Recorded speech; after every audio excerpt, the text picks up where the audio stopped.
these art installations connect to each other and are interactive across distance. So people will be able to interact with physical objects at a distance and each other at a distance.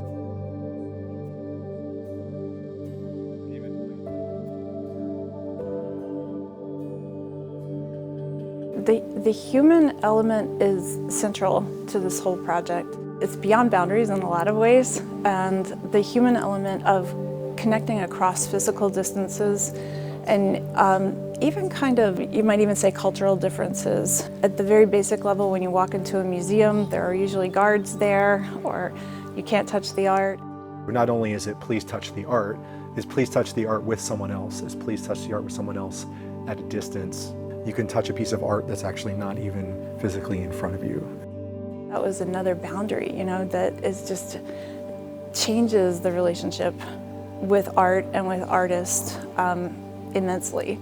And so thinking about how humans can interact with art in different ways and interact with each other in different ways is really central.